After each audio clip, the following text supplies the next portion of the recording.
Le 4 est retiré. Le 3, Madame Gréaume. Le Conseil national de la formation des élus locaux est l'organe consultatif qui s'est vu confier le soin de définir les orientations des formations proposées aux élus. Cette instance régule le marché de la formation en donnant un avis sur les décisions ministérielles d'agrément délivrées aux organismes de formation. La présente ordonnance renforce le rôle de ce conseil et les ajouts de la commission des lois le confortent également en encadrant ses nouvelles missions. Il devra notamment s'assurer de l'équilibre financier du fonds DIFE et formuler des propositions au Gouvernement pour le rétablir, puis donner un avis assez contraignant sur le projet de rétablissement de l'équilibre financier. Nous espérons que cette amélioration de la commission demeurera dans le texte, tout comme la formulation de prévisions du montant de droits des élus. Nous tenons également au caractère public du rapport annuel qui devra établir sur la formation et sur la gestion du DIFE.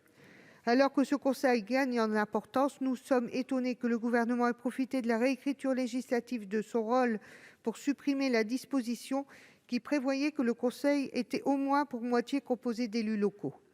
Nous proposons donc par cet amendement le rétablissement de cette précision. Il nous semble important que le conseil conserve cette parité entre personnalités qualifiées et élus. Nous profitons également de cet amendement pour rappeler au niveau législatif que les membres de ce conseil doivent représenter le pluralisme politique et l'ensemble des collectivités territoriales afin d'y assurer au mieux la représentation de tous les élus locaux. Merci. Merci, Madame la rapporteure. Merci, Monsieur le Président.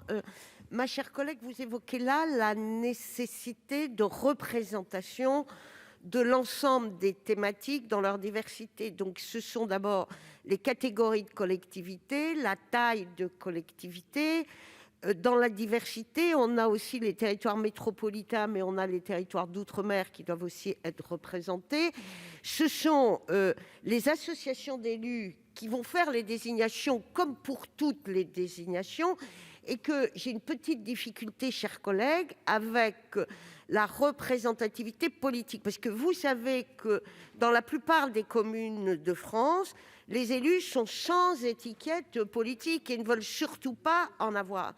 Donc l'exercice me semble difficilement réalisable, même si je souscris comme vous à la nécessité de représentation dans les organismes des équilibres des familles politiques, et qu'il appartiendra donc à chaque famille politique d'être très attentive et d'éveiller, si cela manquait, l'attention des associations d'élus à cette représentation politique. Donc, pour le reste de votre amendement, les dispositions sont satisfaites, mais on ne peut pas l'accepter sur ce point-là, parce que c'est techniquement, je pense, infaisable. Donc, je vous remercie de cet appel à l'ordre, si je puis dire, mais c'est une demande de retrait ou un avis défavorable. Merci, Madame la ministre.